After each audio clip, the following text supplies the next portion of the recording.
أعوذ بالله من الشيطان الرجيم.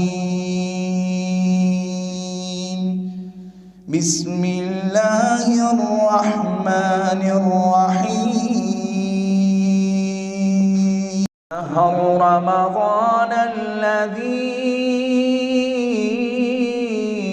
أنزل فيه القرآن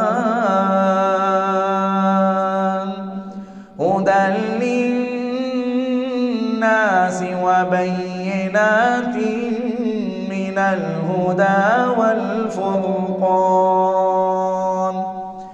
فمن شهد منكم الشهر فليصم، ومن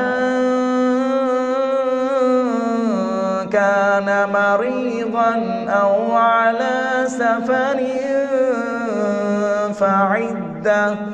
فعدة